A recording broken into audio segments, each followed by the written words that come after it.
Le président du tribunal administratif de Cayenne avait aujourd'hui devant lui tous les représentants des administrations de Guyane. Ce magistrat juge d'ordinaire la légalité de leurs décisions. Des litiges entre des particuliers et l'État français, la collectivité territoriale ou encore les communes. Et pour cette rentrée solennelle du tribunal administratif, le président a pu rappeler à son auditoire certaines affaires qui ont été jugées en 2019 dans cette salle d'audience.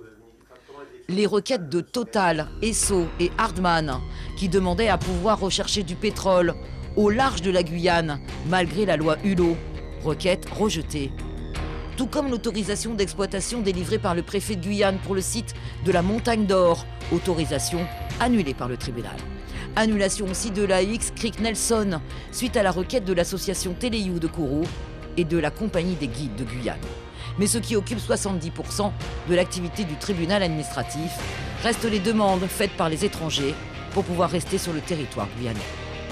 Il n'y a pas que l'État qui prend parfois des décisions qui ne sont pas légales ou qui sont contestables. Il y a aussi les communes, la collectivité territoriale, des établissements publics, des hôpitaux publics. Et tout ça fait qu'on a un contentieux important, même si effectivement, comme je l'ai dit à l'instant, le contentieux des étrangers est le plus important. Les 500 ou 550 requêtes autres concernent les administrations et toutes les administrations.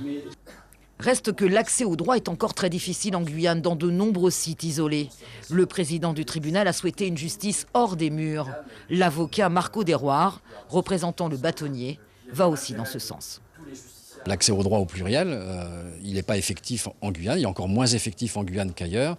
Et je pense que cette méconnaissance des droits, notamment des droits de saisir la juridiction administrative, est parfaitement préjudiciable aux intérêts des justiciables guyanais. En 2019, le tribunal administratif a jugé 1850 requêtes, ce qui fait de cette juridiction le plus important tribunal administratif d'outre-mer en termes d'activité.